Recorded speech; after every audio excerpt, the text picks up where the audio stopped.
Olá família, tudo bem com vocês?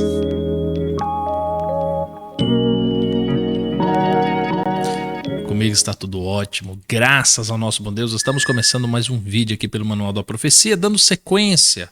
Para você que não sabe, estamos estudando o livro do Apocalipse verso por verso.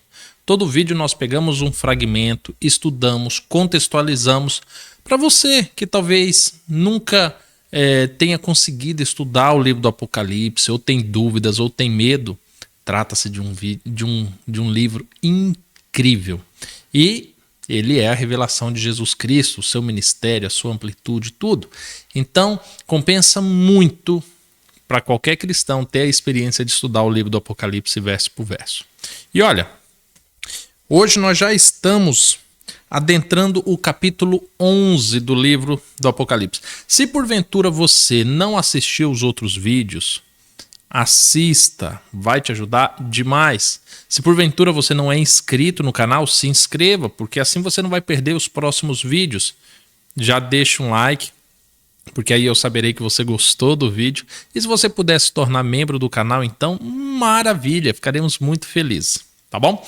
Sem mais delongas, vamos para o capítulo 11, porque é um capítulo longo. E ele começa dizendo assim, a partir do verso 1. Foi-me dado um caniço semelhante a uma vara, e foi-me dito, levanta-te e mede o templo de Deus, o altar e os que nele adoram. Lembrando que essa referência de altar, parte de fora, adoradores, quando você pega o santuário terrestre como modelo, você tinha o pátio, que era direcionado a todos, a qualquer um que quisesse se achegar a Deus, levando a sua oferta de sacrifício para a remissão dos seus pecados. Você tinha o lugar santo e santíssimo. Lugar santo, os sacerdotes, os levitas ministravam ali, apenas eles. No lugar santíssimo, apenas o sumo sacerdote. E então aqui é dito para que ele meça o templo de Deus e o altar, ou seja, a parte de fora. Deixe, porém, o átrio que está fora do templo, não meças, porque este foi dado aos gentios. Note que agora aqui ele faz essa referência do santuário terrestre. Entretanto, é um simbolismo, né? Paulo aos Hebreus fala que é sombra de algo que existe no céu, dado aos gentios. Quando o santuário, o ministério da salvação se estendeu aos gentios, nós estamos falando de um período pós-Cristo, de um período que agora faz referência ao período em que João estava vivendo. Ou seja, João estava tendo uma visão, a revelação de um determinado período lá no tempo do fim, próximo de onde nós estamos vivendo. De repente começa uma explicação para ele que vai lá atrás, que remete lá atrás, no início do ministério agora estendido aos gentios. E aí é dito que os gentios pisarão a cidade santa por 42 meses. Grave esse número, 42 meses. E darei poder às minhas duas testemunhas, e elas profetizarão por 1260 dias, vestidas de saco. Nós temos duas datas aqui. Primeiro fala que os gentios pisarão a cidade santa por 42 meses, e depois fala de duas testemunhas profetizando, testemunhando por 1260 dias. Curiosamente, se você pegar 42 meses, dividir por 30 dias cada mês, você chegará ao número de 1260 dias. Quando, dentro das profecias do Apocalipse e do profeta Daniel, você tem a referência de 1260 dias, 42 meses, 3 anos e meio ou 3 dias e meio e tempos e metade de um tempo, todas essas referências remetem ao mesmo período. um período de 1260 anos. Que aí nós vamos ainda em um outro estudo nessa série que nós estamos fazendo, porque nós já temos aqui no canal um estudo dos 1260 dias totalmente detalhado, mas nós iremos refazer esse estudo também. Trata-se de um período específico da história. Período esse que no profeta Daniel ele dá mais exatidão de quando ele começa, que é justamente quando o Império Romano se divide em 10 tribos bárbaras e então, praticamente, no quinto século, surge a Igreja Apostólica Romana entre as tribos bárbaras e dominando sobre elas. Então, a partir dali começaria o período de 1260 anos, conforme é descrito lá por meio do profeta Daniel, já no capítulo 7 do seu livro. Uma coisa importante, quando nós falamos de 1260 anos, muitas pessoas fazem conta mediante o calendário gregoriano. Entretanto, quando fala justamente desse período, é dito que a igreja mudaria os tempos e a lei. Mudança de tempo seria justamente a mudança de contabilidade. Ou seja, enquanto a Bíblia descreve 12 meses, cada mês com 30 dias para fins de cálculos proféticos, o calendário gregoriano ele oferece 365 dias e a cada 4 anos um ano bissexto com 366. Ou seja, você tem uma base de cálculo diferente. Então você não calcula os 1260 dias com base no calendário gregoriano, mas sim com base ao calendário bíblico. Tranquilo até aqui, né? E então é dito no verso 4, quem são essas duas testemunhas vestidas de saco? Vestidas de saco é uma representatividade de luto. De luto. Verso 4 é dito, estas são as 2 oliveiras e os 2 candeeiros que estão diante do Senhor da terra. 2 oliveiras, 2 candeeiros. Essas seriam as 2 testemunhas. Mas peraí, Diego, então seriam 4 testemunhas? 2 oliveiras e 2 candeeiros? Complexo, né? Mas vamos dar sequência, que daqui a pouco nós vamos entender quem são essas 2 testemunhas. Se alguém lhe quiser causar mal, ou seja, se alguém quiser prejudicar essas 2 testemunhas, das suas bocas sairá fogo e devorará os seus inimigos. Se alguém lhes quiser causar mal, importa que assim seja morto. Estes homens têm poder para fechar o céu, para que não chova durante os dias em que estiverem profetizando. E tem poder sobre as águas para convertê-las em sangue e para ferir a terra com toda sorte de pragas, quantas vezes... Opa, mas peraí. Eram 2 oliveiras e 2 candeeiros. Agora já fala em homens, mas seriam 2 homens? Porque aqui não falou são 2 homens, falou no plural. Mas seriam 2 oliveiras, 2 candeeiros, seriam 4. Seriam 4 homens. Quando fala 2 testemunhas, então seriam 2 homens. Mas são 2 homens, são 4 homens, são 2 oliveiras ou são 2 candeeiros? Afinal de contas, como é que se organiza tudo isso? Vamos dar sequência.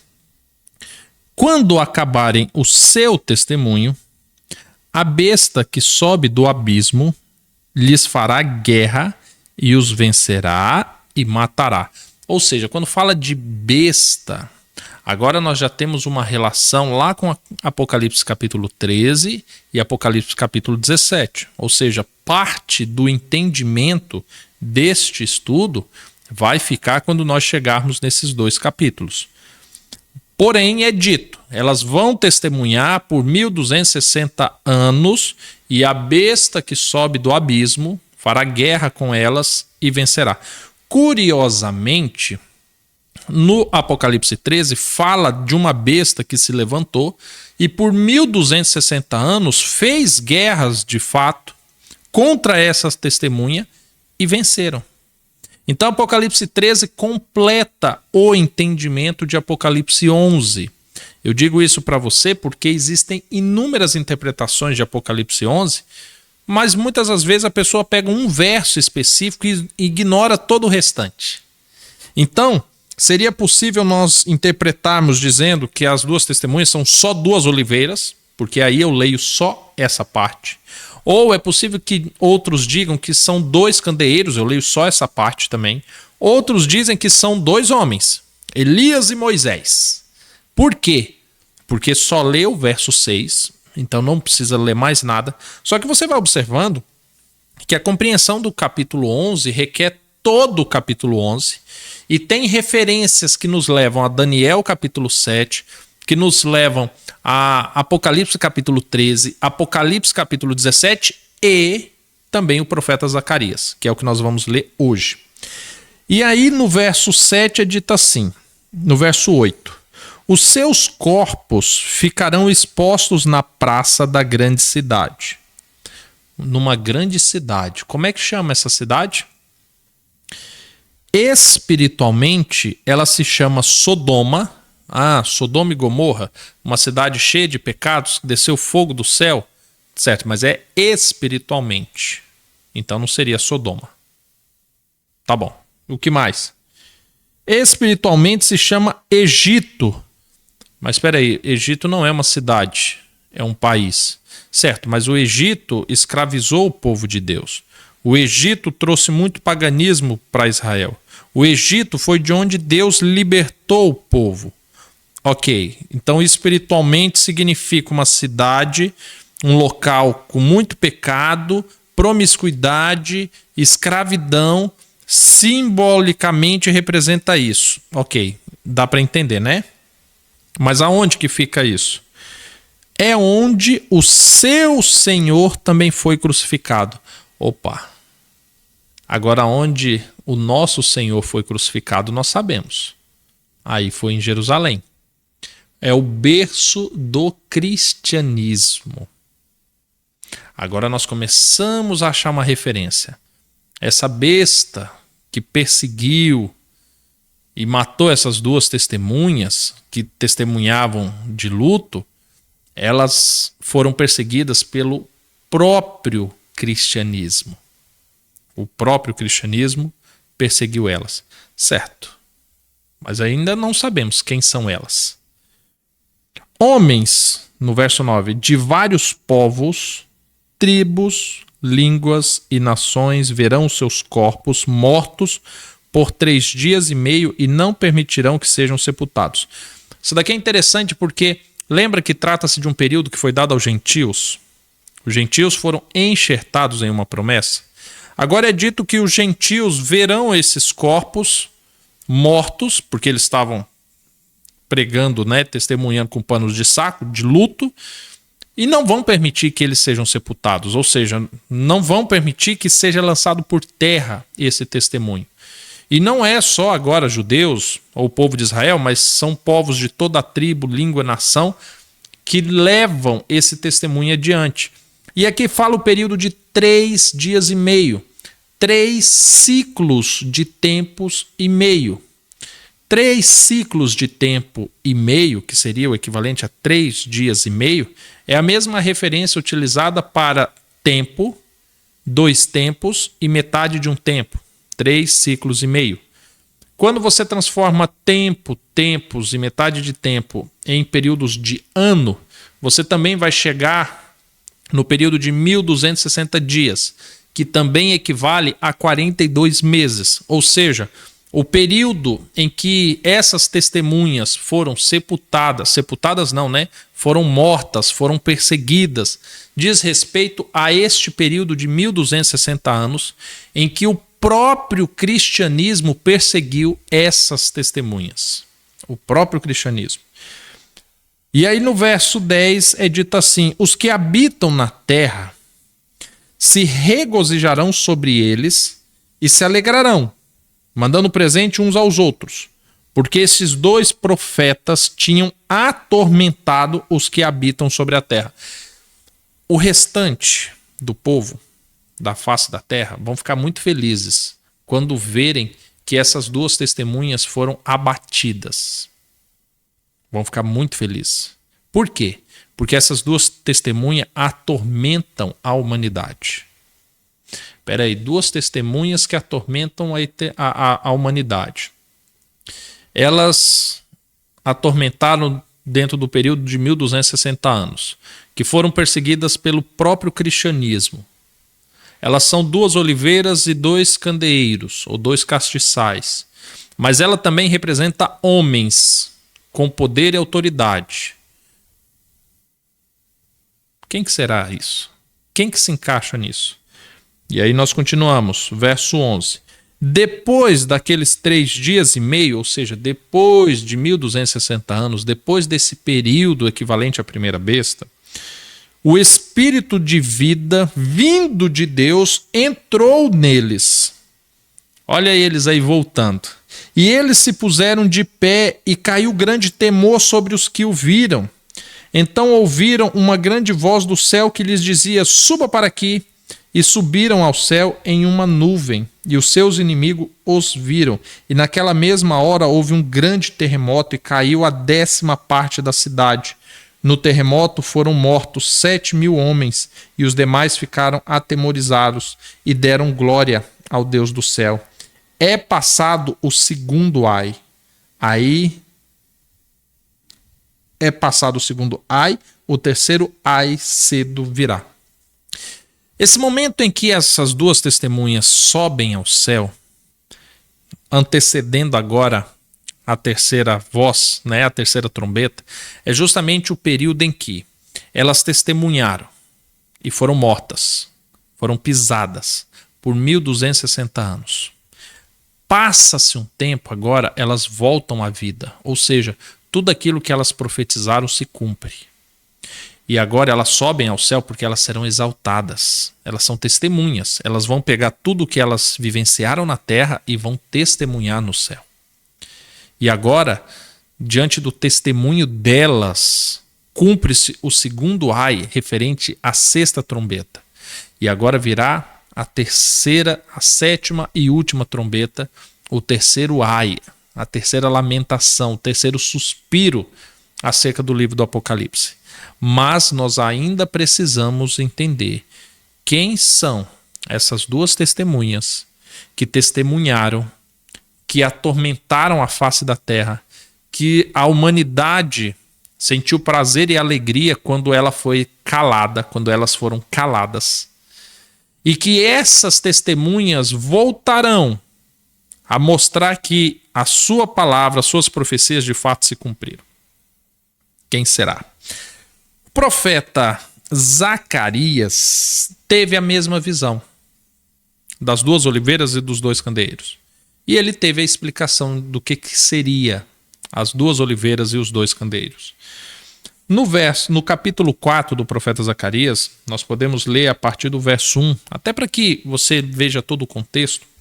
É dito assim: tornou o anjo que falava comigo e me despertou como a um homem que é despertado do seu sono, e me perguntou: o que vês? E eu respondi: eu vejo um castiçal todo de ouro e um vaso de azeite em cima, com 7 lâmpadas.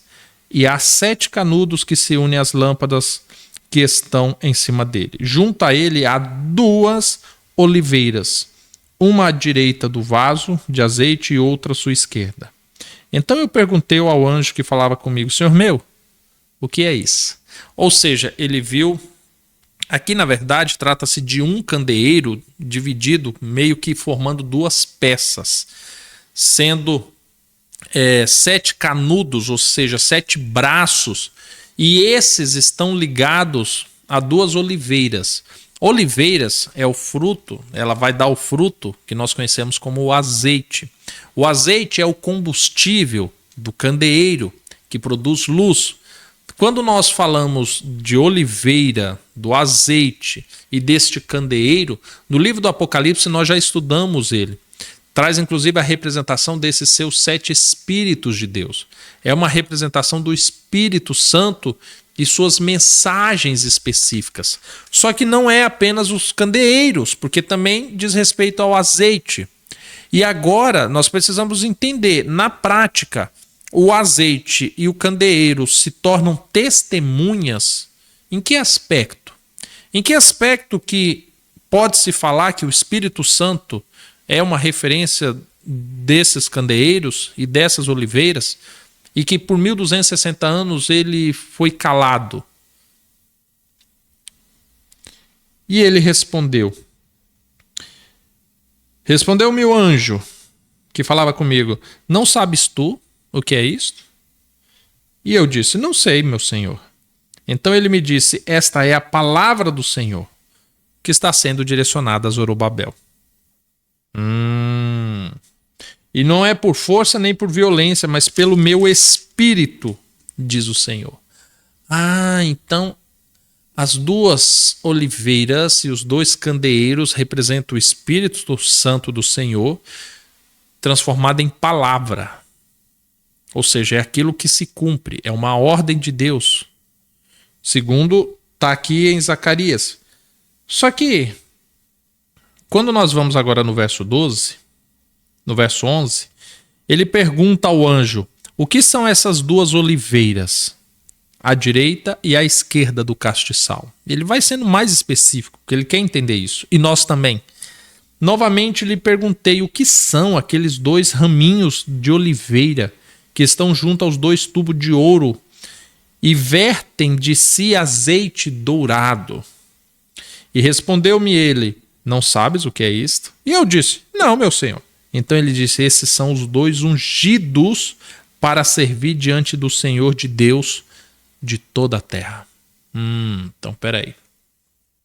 O livro do Apocalipse falou dessas duas oliveiras e dos dois castiçais na condição de testemunha. Ok, eles testemunham a nosso favor ou contra nós.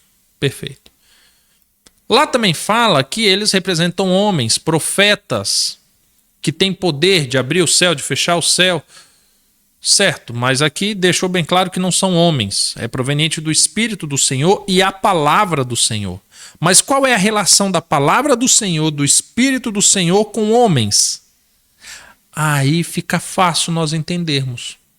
Porque essa palavra que traz testemunha ao nosso respeito, nós descobrimos isso quando olhamos para o povo de Israel, quando Deus faz uma aliança com eles por meio de Moisés.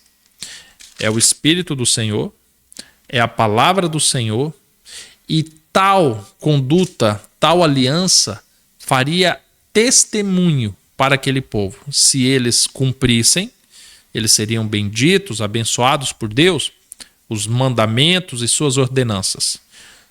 Diego, mas o texto fala que são duas. Sim. Cristo renova a aliança. E ele renova a aliança estendendo agora aos gentios. E agora, quando Cristo renova a aliança, muitas coisas foram devidamente compreendidas em relação a isso. E essas duas alianças, o que hoje, quando nós relacionamos a palavra do Senhor, pode ser compreendido como a primeira aliança, ou Velho Testamento, e a nova aliança, o Novo Testamento, quando você pega esses preceitos, eles sempre aterrorizaram a terra. Sempre. Porque se você vai viver uma conduta conforme a palavra do Senhor diz, o mundo não aceita.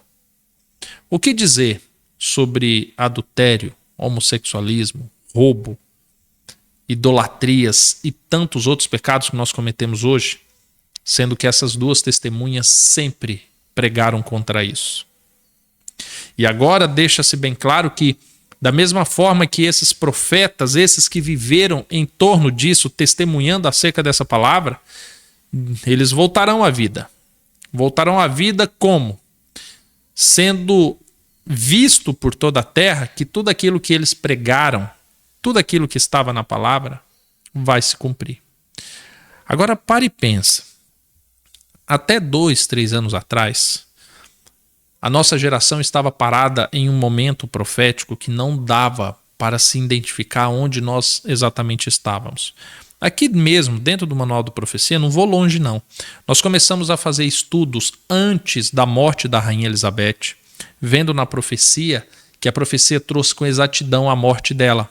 E nós acompanhamos isso aqui antes disso acontecer.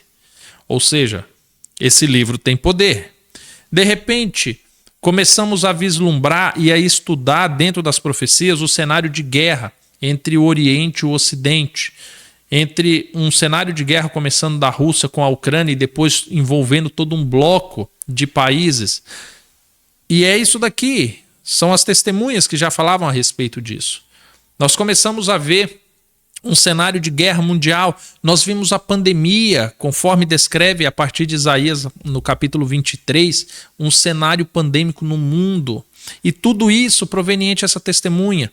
Nós vimos o cenário de Apocalipse 13 e Apocalipse 17, quando fala da besta, de como ela morreria, como ela voltaria do abismo, a quantidade de reis que teria, e tudo isso nós fomos vendo. Agora fala-se de pragas caindo sobre a face da terra. E é nesse momento onde tudo isso se cumprir que nós veremos que essas duas testemunhas, elas voltaram à vida, porque tudo que elas falaram está se cumprindo. Quando alguém falar para você assim, olha, as duas testemunhas, é Elias, é Moisés, é José, é não sei quem, porque vão voltar, pergunta para eles, fala, de onde vocês tiraram isso?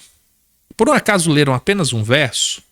Ou por um acaso leu todos os versos que diz respeito a isso?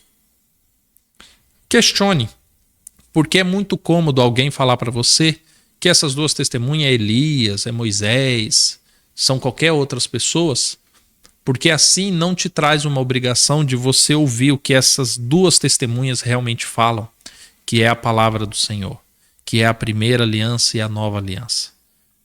Simplesmente não precisa. Se você vai ficar esperando Moisés e Elias aparecer, por que você vai dar ouvido à palavra do Senhor? Por que você vai se atentar aos seus mandamentos? Por que você vai mudar a sua conduta? Não precisa, espere Elias aparecer. Na hora que Elias aparecer, pronto, cumpriu-se a palavra. O problema é que não é Elias, não é Moisés, não é outras pessoas. A salvação, a testemunha principal, lembra do que o livro do Apocalipse falou, é Jesus. E quem testemunhou acerca de Jesus foi a própria palavra, por meio do Espírito Santo. Jesus dizia, sempre que se cumpria alguma coisa, ele falava assim, olha, isso é para se cumprir o que as Escrituras diziam ao meu respeito. Elas testemunhavam a respeito de Cristo, elas testemunham até os dias de hoje, e esse testemunho se dará até a 7ª trombeta. Na verdade, nós vamos estudar e vamos ver que vai até mais além. Mas são essas as testemunhas que o livro do Apocalipse diz respeito.